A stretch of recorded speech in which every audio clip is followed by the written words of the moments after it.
today is much warmer than other days because you have been so kind. Your warm hearts have warmed up the whole of Jhana Grove, so it's not so cold. So well done, because compassion and kindness is an important part of meditation.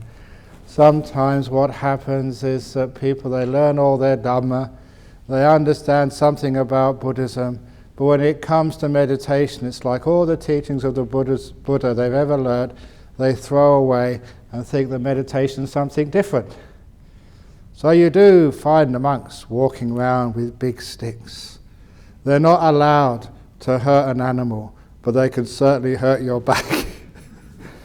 And there's something wrong with that somewhere. Is that really Buddhism? When you use such force and even violence? Is that really anything to do with Buddhism? When you have to force yourself to sit through pain? You know, there's something which was a disconnect for me, that this can't be real Buddhism. Because Buddhism is always kind and compassionate and non-violent and gentle and peaceful. So it never made any sense to me when I went to one of these Zen monasteries when I was young. Because any place where they were teaching meditation, I would go. I didn't care what tradition, as long as there was a retreat on. And I went to one of these Zen retreats once in the north of England. And that was the first time you saw the teacher come back down with a stick.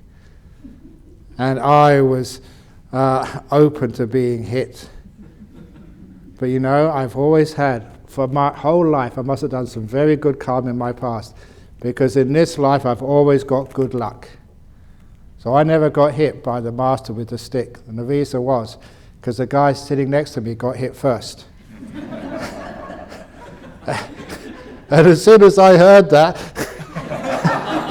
my posture was so perfect. I was not going to nod at all because I was terrified. But it always made no sense at all to me. So the real way of meditating, what actually works? Now what makes me sort of a very busy teacher, because this is how I teach, is using kindness, compassion in your meditation practice. And having that wonderful combination, mindfulness and kindness. And in order to make that very clear, I have this wonderful simile of how to meditate. Because many of you always say, what am I supposed to watch? Give me some instructions on what I'm supposed to do in meditation. And I've already given those instructions, but sometimes we miss it, we don't understand it.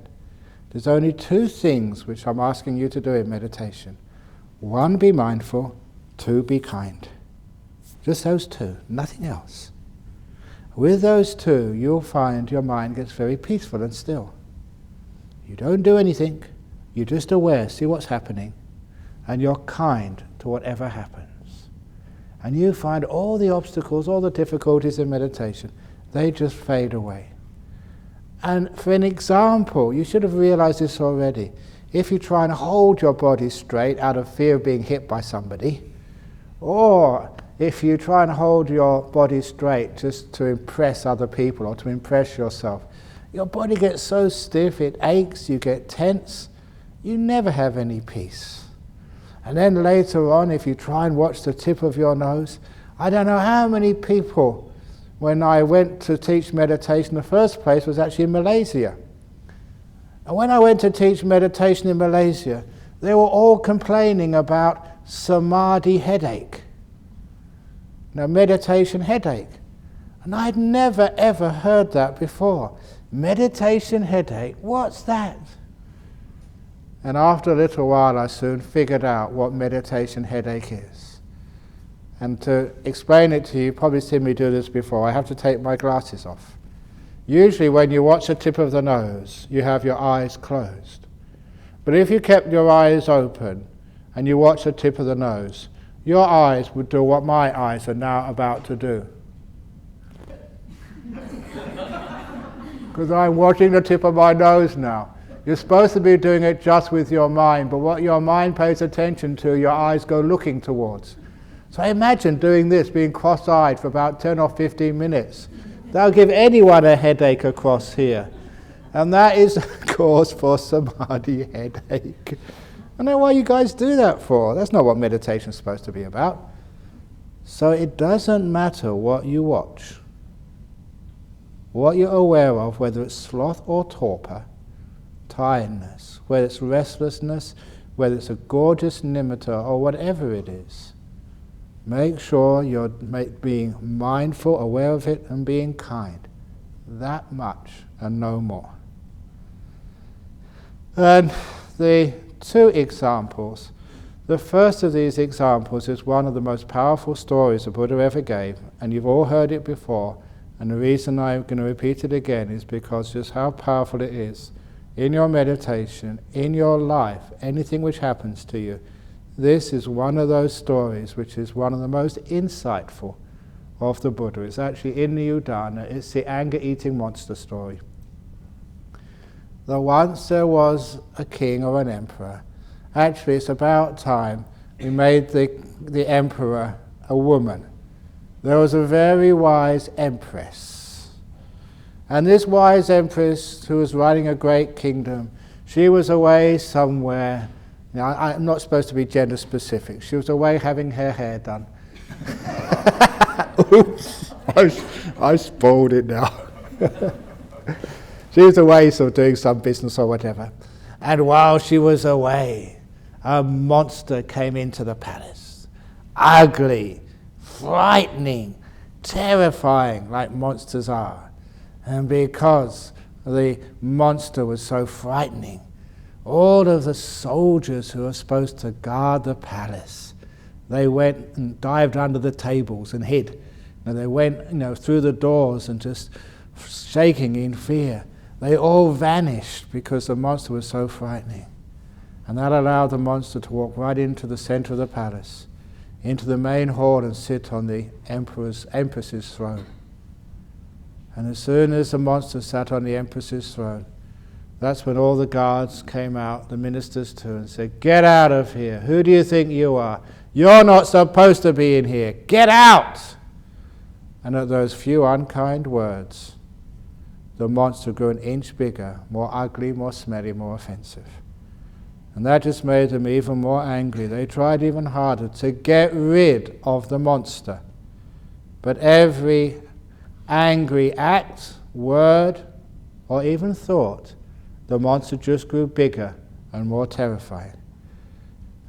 This had been going on a long time when the empress came back, and as soon as she came in, she saw this huge monster, and so incredibly scary and frightening, and so smelly, as I always say, that even the maggots crawling on the monster's skin, they were sick, they threw up, they vomited. Not even the maggots could stand the smell.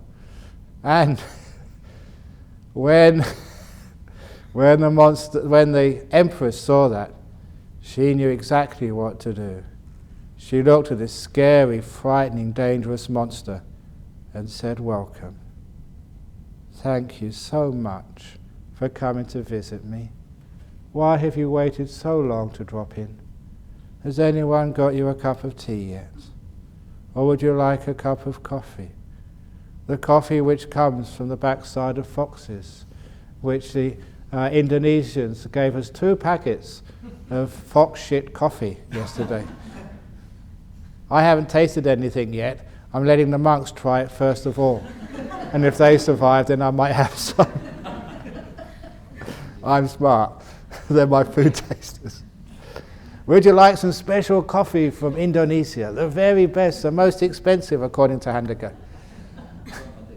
Yeah, from which plantain? This plantain. Oh, very good. And so, what's it called? It's called kopi luwang. Luwang. Kopi luwang. So the empress say, "Would you like some kopi luwang?"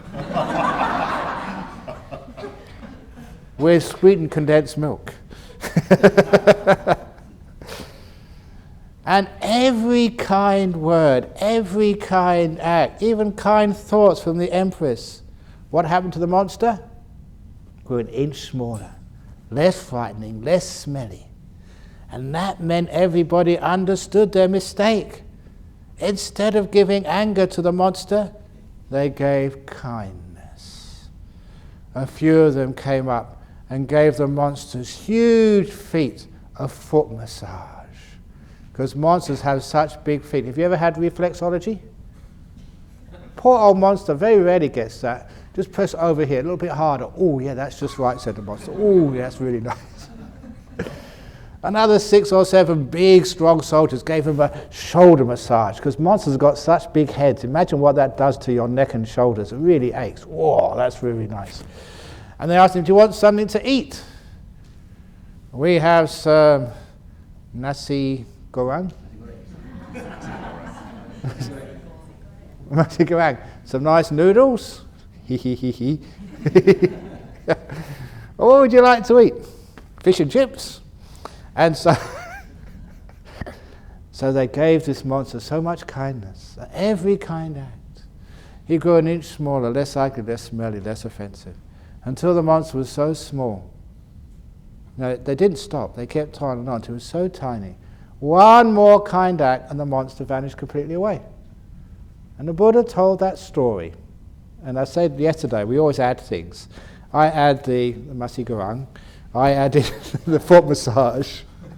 But basically that was the story. It was so kind to that monster, the monster vanished completely away. And the Buddha called that an anger-eating monster. Feeds on anger. You give it anger and it gets an inch bigger, more ugly, more smelly, more offensive. Sloth and torpor, anger-eating monster. Get out of here, I don't want to be sleepy. You find you're more sleepy, you're wasting energy. Restlessness. Shut up, mind. I don't want to think about those things. Stay still. Anger-eating monster. Your poor old body. Anger-eating monster. Sit still. Leg do not hurt. And it gets worse. So there's so many anger-eating monsters in meditation. So many that you can try that technique and it nearly always works. Welcome, sloth and torpor. Thank you for coming to visit me. Why has it been so long since I've been tired? Have a nice sleep. That makes the sloth and torpor an inch smaller, less of a problem. You start to wake up. Restlessness. Mind thinking all over the place. Okay, mind, if you want to think, off you go. Have a wonderful time. There is a story of a Singapore lady and also an Australian lady. They had a similar experience. The Australian lady told me it first of all. The story of her 6-year-old son. This was here in Perth. 6-year-old boy had an argument with his mummy. You know what kids are like. And having an argument with his mummy, said, "Mummy, I don't love you anymore. I'm leaving home." 6-year-old boy said this. What did the mother say? She was a brilliant psychologist. She said, "Okay, darling, I'll help you pack." So the two of them went in their kid's bedroom and packed all the essential things of life, like his Spider-Man costume, his teddy bear, and all the other really important stuff. And then he said to his son, "Before you go, I'll give you some sandwiches for your lunch, your favourite." So he made some peanut butter and jam sandwiches, whatever the kid liked, put them in a brown paper bag, and then took the kid to the door of the house, and there was a 6-year-old with sandwiches in one hand, the little suitcase with a teddy bear in the other hand. And have a kiss. "Bye-bye, darling. Don't forget to keep in touch. Have a nice life." And the kid went down the little path, like most of these houses have in Australia, to the garden gate, opened the gate and turned left and went off into his life. He'd left home at 6. He'd only got maybe about 50 metres, maybe 100 metres down the road. Only 6 years of age. He got homesick. He turned around, went the other 50 metres to the gate, opened the gate, down the path. Mother was still waiting for him, hadn't moved.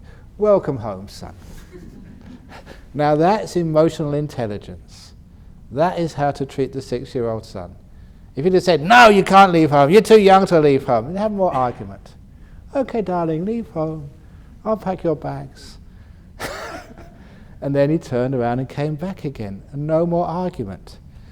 And I told that story to one of the people in Singapore once. She was a psychologist, just finished doing a psychology degree in England somewhere. And just, you don't learn anything in universities, you learn it here. And when I told this story, she was, Asian people, you're really respectful. You sit up, you listen to me. She was actually on the floor, crying, rolling around, holding her tummy. She couldn't help it. She was hysterical. I said, what are you doing that for? That's pretty disrespectful.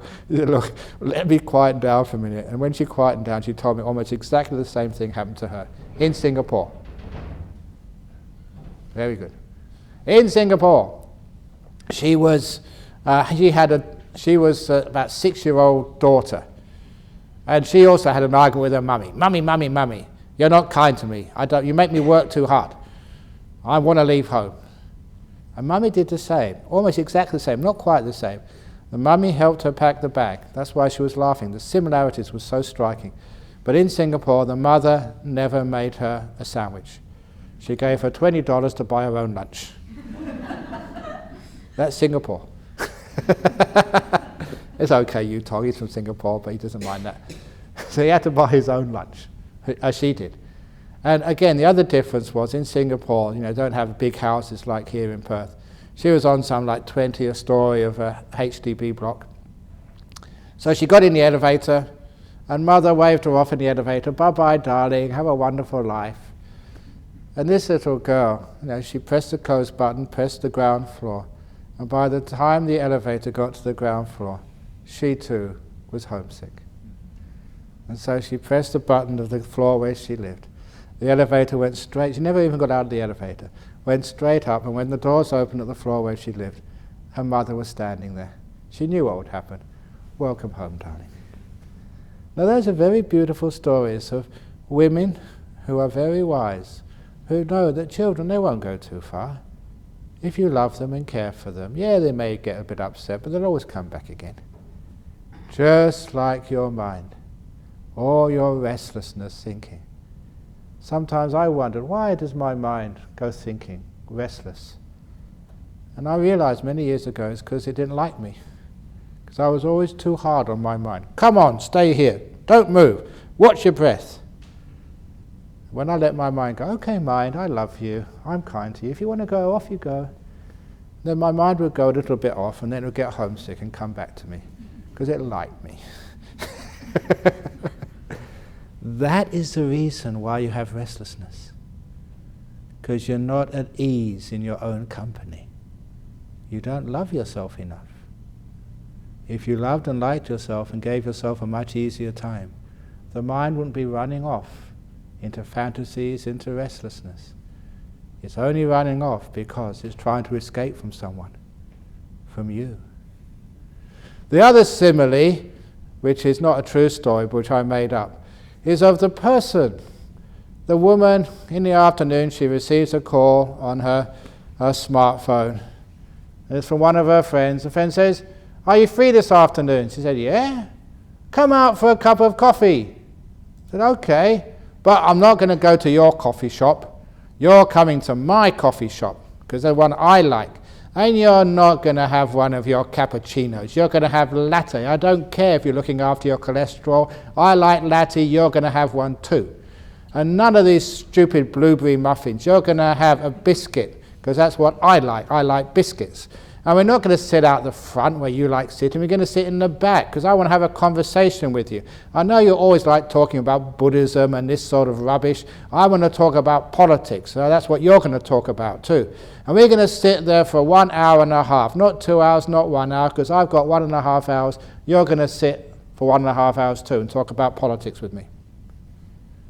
Now, if you had a friend like that, and they were telling you where to go, where to sit, what to talk about, what to drink, would you like having a cup of coffee with them?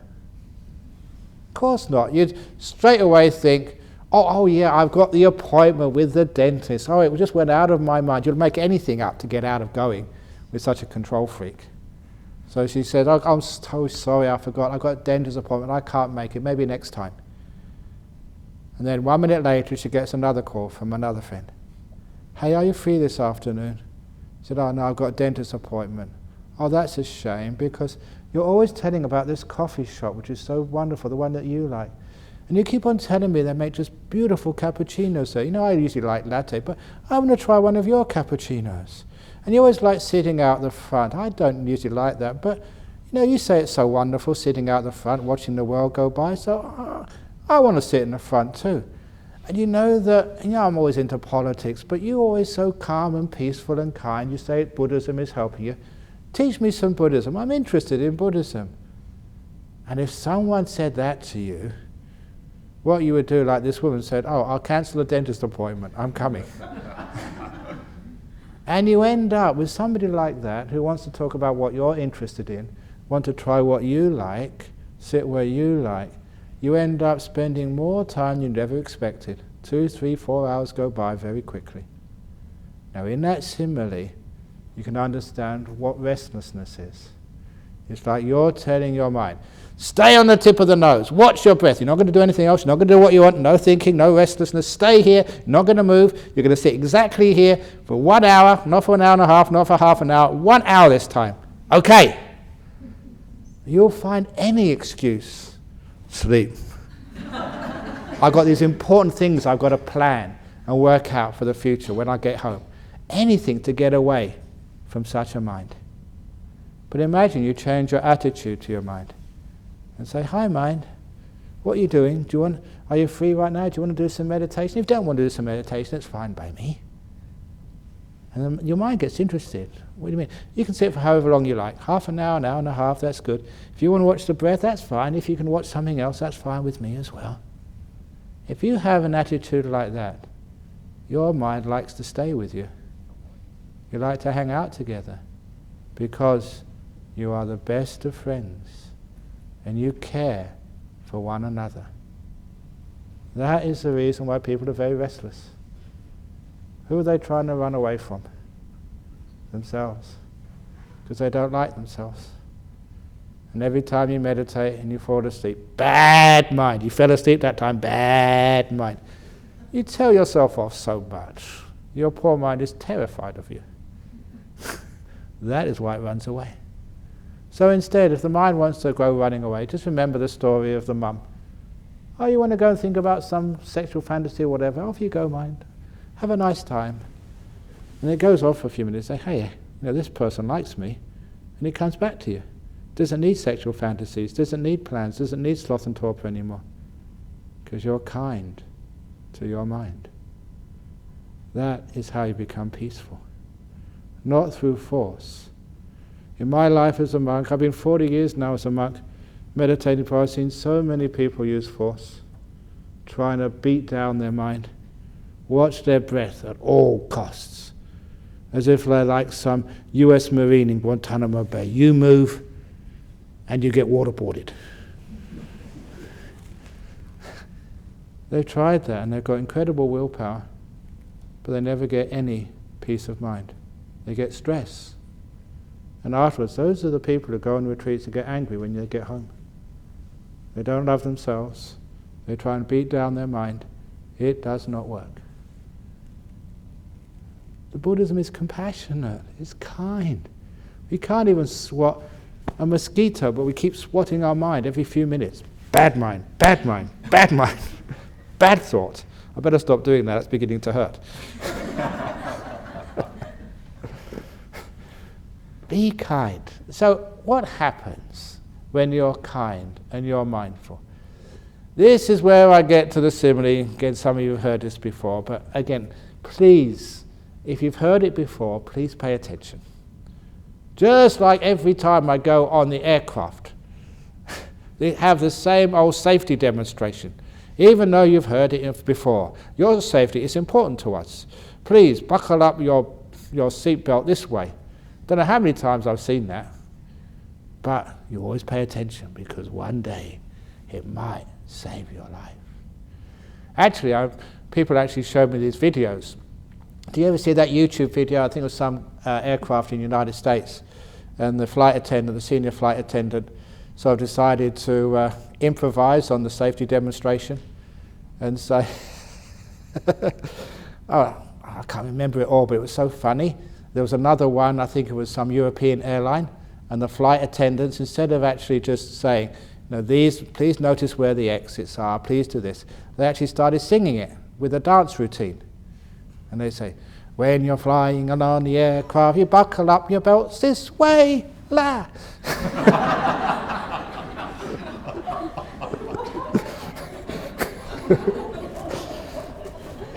And for once, people paid attention. That's what you've got to do. You've got to sort of, whenever you give an announcement, make a little song and dance about it, and then people pay attention. It gets people involved. So when I do these stories, they may be the same, but I usually do a little bit of something different just to keep your attention, because they're important. And this is the story of the 1,000-petal lotus story. One of those brilliant metaphors to describe what meditation is. Number one, it tells you how to do the meditation, and number two, what happens, and number three, why it happens. A lotus is closed at night time. And if any of you had never seen a lotus before, and you see this plant, this bud, and say that is a lotus, you would never believe there was anything beautiful and wonderful inside. Because the outer petals of the lotus, they have to take the wind and the dust and all the sort of the harsh elements. So it's really coarse, hard, no scent at all, no colour in it, the outermost petal of a lotus. But when the first rays of the sun in the early morning, when they hit the outermost petal of the lotus, the light and the warmth open up that outermost petal. And inside that harsh outer covering is the first real petals of the lotus. Still quite thick and not as fragrant as the inner ones, but it's beautiful. It is a real petal. This is the flower. And that allows the light and the warmth of the sun to hit that layer of petals, so they can open up to reveal the second layer of petals inside. And they open up to reveal the third layer of petals, the fourth. They open up one after the other, and the deeper you go into the lotus, the more beautiful are the petals, the more fragrant is the scent, and the more delicate are those petals. And the only way to get from the outer layer into the inner layer is to make sure the warmth and light of the sun continues shining on the lotus. And I think you understand what that simile means. You are that lotus. When you're all closed up, you look very rough, even dirty. And sometimes you see people starting meditation, and you think, these have no chance of meditating. They're so rough and coarse. But in every human being, everyone, if you open them up, you find the most incredible, beautiful petals inside a human being. That's why I keep on saying, I'm going to get into trouble when this guy comes next time. A couple of years ago, a guy came on one of my retreats. He had long hair, he had tattoos all over his body. And I thought he got into the wrong place. This is not a bikie club, this is not the Hells Angels. This is... but... this guy, he come on the retreat, and he became the star meditator of that retreat. Because when I had interviews, I know what I'm doing in this. I am an expert on these things. And when he started telling me his experiences, I was actually shocked. It was my fault. I judged a person. You should never do that. But sometimes we all make mistakes. I judged him. It's lucky if he stays a week. But he came and he started telling me his experiences in meditation. It's not usually I tell people, I say, no, that was a jhana. Well done, you've got one. And he was the last person in the whole retreat I would ever expect would have got one. And he did. Even the roughest of outermost petals inside the most beautiful states of mind. And that's why, the Mahayana idea, everyone's got Buddha nature. Absolutely, I don't care if it's Mahayana, Theravada, I'm taking that teaching as well because it's true. You've all got incredible beauty inside, you just need to open it up and just see what's inside of you, which is incredible. How do you open that up? The light and warmth of the sun. What's the light of the sun? Mindfulness. The warmth of the sun?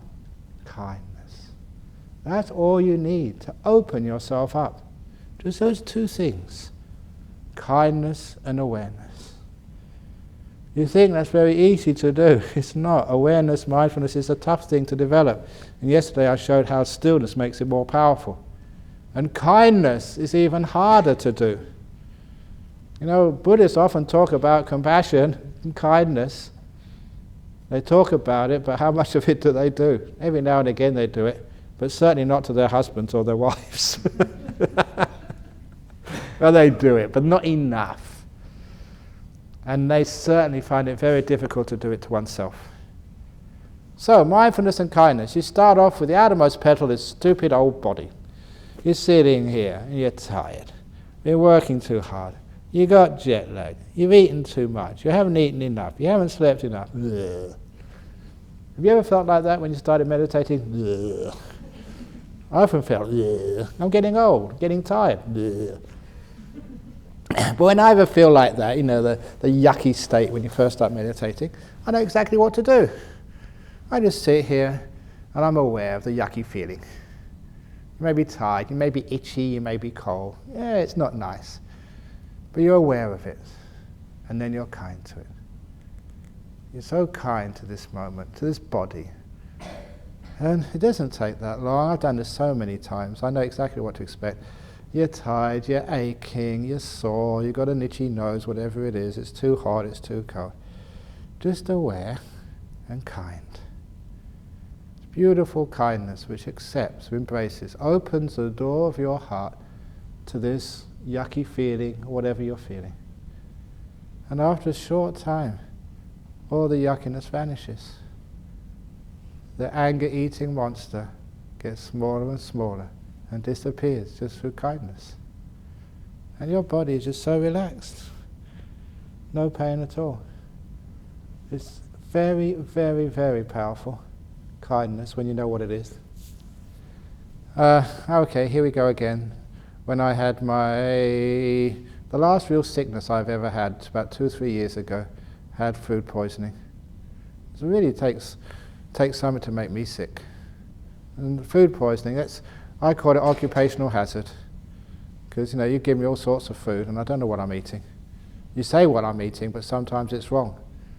You know, I remember going to Canada once, and they knew I was, you know, quite low, you know, this poulet. So they made me English dish, which was shepherd's pie. And I thought, wow, I can eat this, shepherd's pie.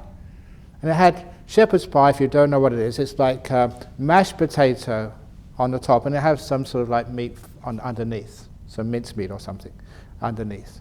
And that's called shepherd's pie, baked in the oven. And so I had the potato on top, so I took a whole heap of it, because I hadn't eaten very much. And I found that on the top, was mashed potato. Underneath was the most spicy, hot Sri Lankan curry. And I couldn't eat that at all. They totally deceived me. It looked like shepherd's pie, but it tasted so hot. I couldn't eat it.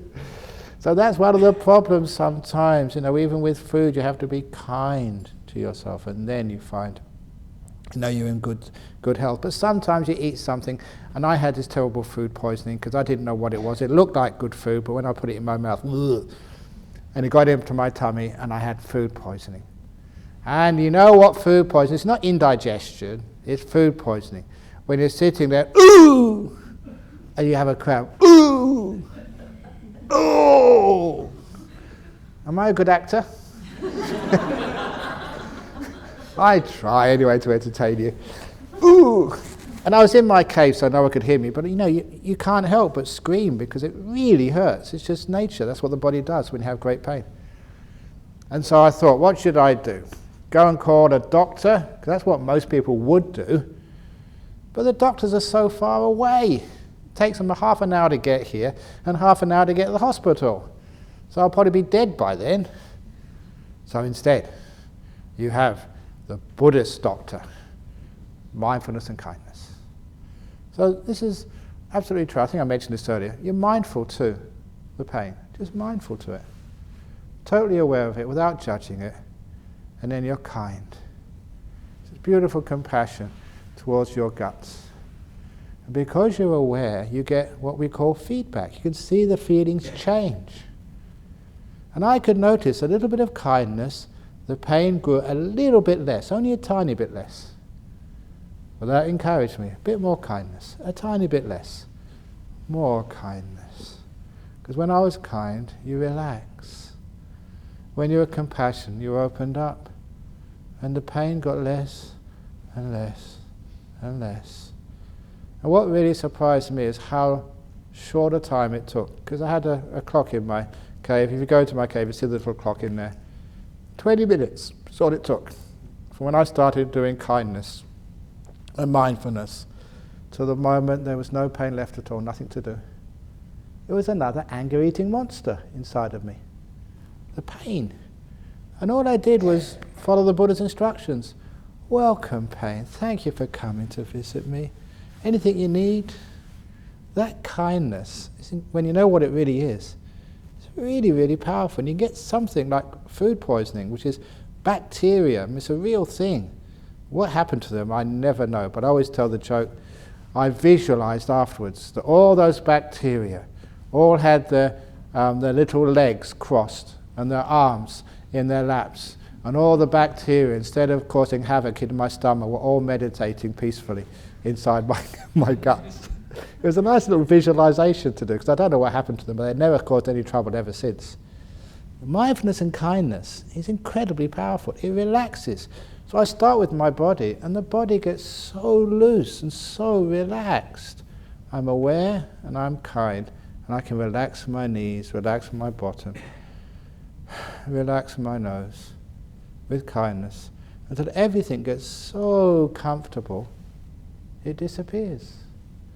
The mindfulness and kindness has opened up the lotus. And now I have my mental world, which is inside. And what do I do with my mental world? All the past and the future and the thoughts, all the worries about being an abbot, what am I with Bodhinyana International Foundation? Am I spiritual director, patron, advisor, boss, or slave? I forget what role you gave me, but I don't care. What is it, anyway? Spiritual advisor. Spiritual advisor. Very good. And I don't know what my real role is with the Ahipasiko Foundation. I think you usually call me turbocharger. Annual turbo. Supermarket. But you get all this stuff which I'm supposed to do. But do I look stressed out? Am I a monk who's really worried? Of course you're not, because you know how just to let things go. You're kind and peaceful. I know how to relax my mental world too, by being aware and being kind. That's all. Now I gave you that little trick on the first day I taught. And it's a very powerful trick. It's actually, most people are obsessed with their past and future. How do you overcome that? Don't try and let it go through force. Sometimes people think letting go is taking something and throwing it away with force, with aggression. That is not the way these things disappear. Be aware of the past which is bothering you. Be mindful of it, but that's not enough. Be kind to it as well. Be kind to that past event or series of events which has been causing you so much problem and trouble for so many years. Give it kindness and compassion. Whoever did what to you, give them kindness, compassion. Whatever you did, you make mistakes. I told you about my mistakes. I've got many more, I'll maybe tell you later on. All of my mistakes, all the stupid things I've done. But you're kind to them. Give them this beautiful compassion, opening the door of your heart to your past. Being mindful, being compassionate. You know what happens next? You get so soft, like the anger-eating monster. It gets so small, one more act of kindness, and your past is gone. It's vanished. And I teach that to victims of abuse. women who've been sexually abused by their parents, people who come to Australia as refugees who've been tortured. Now, this is really heavy stuff. And I tell them, don't try and get rid of that past. Don't try and force it away, block it out. That never works. It's an anger-eating monster. You give it anger, get out of here, that terrible memory, that terrible thing which happened to me. If you say get out of here, it just gets bigger, more of a problem. Just be aware and open the door of your heart to whatever happened to you, with compassion, with kindness. And you'll be amazed just how the whole thing softens, gets smaller, and that monster becomes just like the teddy bear, and then it vanishes completely away. That is how to overcome the past, with mindfulness and kindness. And anxiety for the future. The problems of the past are looking at the past with negativity, with ill will. That's what makes them strong and hard and bothers you for years. And it's the same attitude which we have to the future. Look at the future with all the things which may go wrong. You're looking at the future with negativity. Give it kindness. Whatever you're afraid might happen. Maybe your own sickness, your own death, maybe, other people dying, maybe problems, with your job or with your marriage or with your finances. If you look at the future with fear, it gets worse. If you look at the future with awareness and kindness, like another anger-eating demon called anxiety, gets less and less and less, and it vanishes. You have no anxiety anymore. It's gone. The demon has vanished. But not through ill will, through kindness. Mindfulness and kindness. And then you've opened up the lotus into the next layer, the present moment. You've got no worries about the past, no fears of the future. And that's a beautiful lotus petal. You're here in this beautiful retreat center. It's amazing, just people can come here for 9 days and only be here for a few seconds. They're still, back in Indonesia worrying about their family. They're still in Hong Kong, or they may be in Wall Street. I don't know where you live. I'm talking about where your mind lives, not where your body lives. And they don't enjoy this place. This is a beautiful place. Really worked hard, not just myself. A lot of you have given donations to this place to make it what it is. Worked hard like the caretakers, like Burr and Peng, and looking after you. All these people have worked really hard. We do this just because we love doing this. We have this beautiful place. Please enjoy it by being here. And when you actually go into that layer of lotuses, the present moment, that is so beautiful, so fragrant. Just being here and enjoying this moment without a care in the world. The past, where's it gone? I don't know. And all of your future, who cares? Right in this moment, now you can live. You can enjoy. Fearless. No guilt, no anger from the past. Totally free of all that. That's a beautiful layer of petals. Now you're getting into the meditation. So what do you do next? People keep asking this in meditation. There is no next in meditation. It's what you're doing now. No next. What's happening now? So you've got this present moment. What do you do with this present moment? Keep shining the light of mindfulness and the warmth of kindness on this present moment. Just be here and be kind to this moment. Be compassionate to her. Let this moment be. If it's a dog barking, it's what dogs do. If it's the birds making their noise, it's what birds do. Someone bangs the door. Even I bang the door sometimes, so do you. It's just what doors do. They bang.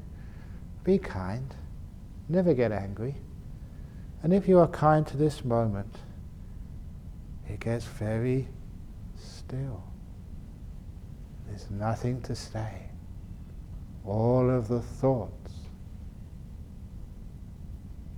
stop. The next layer of petals is called silence.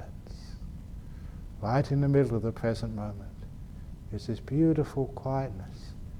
You're aware, and not a thought is going on in your head.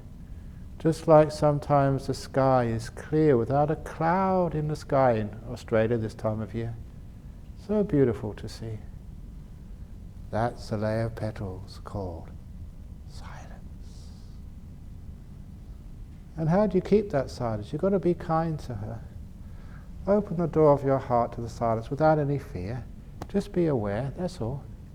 And it just happens. All you're ever doing is being aware and being kind, and these things just happen for you. You're just really silent. And then what happens next? Because as many more petals come up, the silence is a very, very delightful layer of petals. That opens up, and inside the silence, you'll be surprised. But there, right inside the silence, you have the breath. It's the only thing left moving. You just can watch the breath breathing in and breathing out. And now you'll be able to watch the breath for minute after minute after minute after minute after minute. It just doesn't go away.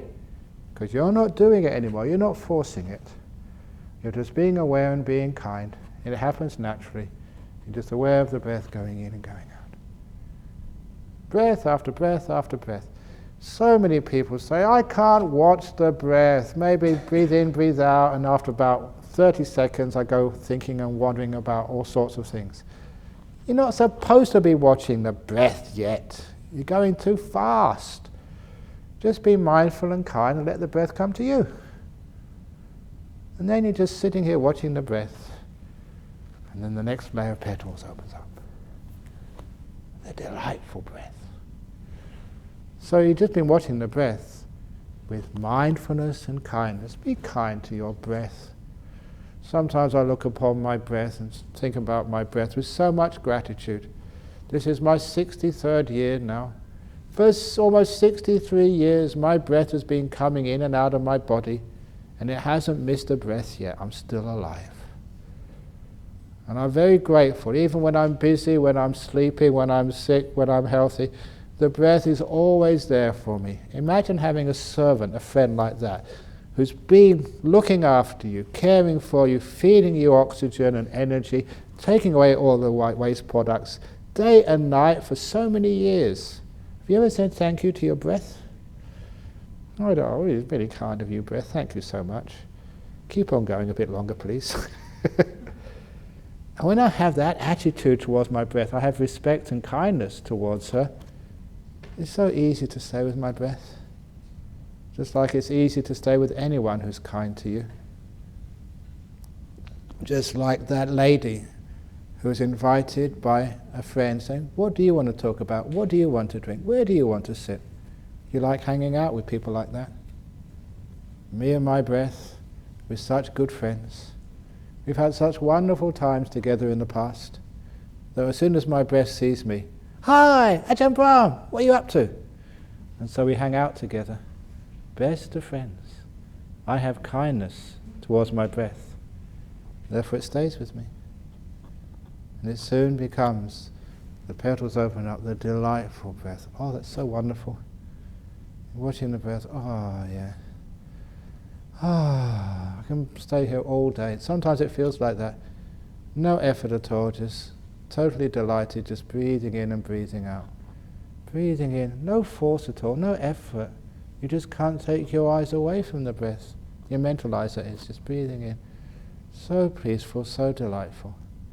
And those are the layer of petals which I want everyone to experience, the happiness of meditation. I always call that a pivot, a turning point in your meditation. When you realize how easy it is to meditate. If you follow the instructions, mindfulness and kindness, that's all. Now you're just watching your breath go in and go out, as happy as you could be. And you can meditate for hours like that. And you don't really worry about food or anything. No force anymore. Totally relaxed. But then, for the kindness and compassion, the petals open up. You know what you see next? It's incredible, beautiful nimittas. They're right inside the layer of petals, called the delightful breath, the lights. If you do it properly, in turn, when those lights come up, they're even more delightful, more happiness. And people say, I've seen this light in the mind, what do I do next? Stupid, there is no next. Carry on, just being kind and being aware. This little nimitta comes up, our poor little thing. First time it's come up, it's like shy, it's coming up, just to see, if you're ready for her. Just like I remember when I was a young man going to talk to girls. I was so scared. See a beautiful girl, what would she think of me when I go and talk to her? Will she like me? Will she not like me? Until I realized she was probably even more scared of me than I was of her. So afterwards you can be really, really kind. So imagine, if you're a girl, imagine the nimitta is like some hot boy who's come to talk to you. Be kind, otherwise you'll go away again. So allow it to come up to you, because it's just making acquaintance to you. So be very kind, very forgiving, very aware. And then the little nimitta will come up. Sometimes, it comes up into the corner first of all. Happens to many meditators apparently, as if, just checking you out, are you ready for me? And if you go looking up to the corner, it will run away. Just wait there, just kind, mindful. If you come, it's fine. If you don't come, it's fine. And then it will come right in front of you. Beautiful, incredible, so blissful. But remember, don't get excited, don't get afraid, just be aware and be kind. Then the thing settles down. And then it gets very brilliant, incredibly brilliant, until that incredible, powerful, radiant layer of petals called nimitta. You know what happens? It opens up. Wow. Now you're getting somewhere. That is the jhanas. And if you think you've seen something weird before, you ain't seen nothing yet. As Ronald Reagan used to say. Now you're really getting into this meditation. And if any of you ever get these jhanas, they will spin you out. There's, I would always remember some of the Buddha's teachings. And the Buddha's teachings where he said that these are the footprints of the Buddha, the 4 jhanas. These are the places where the Buddha lived. So if you've ever, how many of you have been on pilgrimage to the 4 Buddhist holy sites? Very good. Don't put your hand up when I ask a question like this. It's always a trick question. The 4 Buddhist holy sites are not Lumbini. It's not Bodh Gaya. It's not Sarnath. It's the Deepak. It's not Kusinara. That's where the Buddha's body lived. Where the Buddha lived. The real holy sites of Buddhism are 1st jhana, 2nd jhana, 3rd jhana, and 4th jhana. If you want to go to pilgrimage to the Buddha's holy sites, you've come to the right place. Here, 1st jhana, 2nd jhana, 3rd jhana, 4th jhana. These are the places the Buddha really lived. And if you get one of those states and come out afterwards, that gives you goosebumps. Because in any of those jhanas, your mind and the Buddha's mind were no different. You get a feeling of what the Buddha felt like. So much so that in the sutras, even the 1st jhana, they call it Sambodhisukha, enlightenment, happiness. It's not enlightenment, but it's so close. You have a taste of what it's like. Even you. And you think, yeah, not me. Maybe these monks, maybe these nuns who've been meditating for years, but even a guy with tattoos on him, Australian guy, a blow-in, not really blow-in, but just someone who just comes in, they can do it. Why not you? Wow. So this is what's there for you. You're opening up the lotus, and that's how it happens. That is accurate. That is descriptive. And that's how it appears. You go really deep inside. And how you always go deeper is actually by mindfulness and kindness. standard, simple Buddhist teachings which people forget. And instead they use ego, will, force, and they get so tense. And they never get anywhere. So remember, mindfulness and kindness. Sit here. Whatever you're experiencing, I don't care. It's not important what you're experiencing. What's important is mindfulness and kindness. Any problems, they're just monsters. If you try and get rid of them, saying get out, they get worse. Say welcome. Thank you for visiting me, sleepiness. And then you find it gets less and less and less. But you have to be patient. It does take time to open the lotus. Trouble is, with many people in today's world, they haven't got time. They want to get enlightened this afternoon because they've got many things to do tomorrow. Be patient. Be as mindful and kind as you can. That's the quickest way. And you find the whole body and mind just opens up. And the next stage is always right inside the stage you're in now. That's the other important teaching. Never abandon whatever you're experiencing now, thinking that this is no good, I've got to get something else. Stay where you are. In the middle of sloth and torpor, you'll find peace and energy. In the middle of restlessness, you'll find quietness. Don't get rid of things. Go right into their center with kindness, and there you'll find how to get out. That's actually one of the suttas. Remember, it was Ananda was saying, the Buddha said the escape, from the sensory world is going right into the center of it. That's where you get the first jhana. And right in the center of the first jhana, you get the second jhana. Always go into the center of whatever you're experiencing now.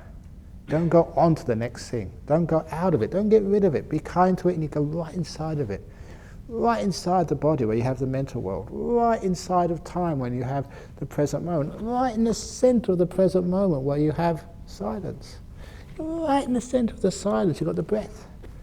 Right in the middle of the breath, you find the delightful breath. Right in the middle of the delightful breath, you see this incredible nimitta. Right in the middle of the nimitta, you get the jhanas. You never go on, you go in. Stay where you are, don't go anywhere else. That's called stillness, peace. That's the trick of meditation. The 1,000-petal lotus. Have a wonderful time. See how much you can open up. But please believe me, inside of each one of you is all the jhanas, just ready to be opened up. Bliss beyond your wildest dreams. Even you can be enlightened as well. Right in the center, it's already there, waiting to be opened up. You just need how to be peaceful, how to be aware, and how to be kind. Easy. Thank you very much. Sadhu, sadhu, sadhu. Very good. Have a nice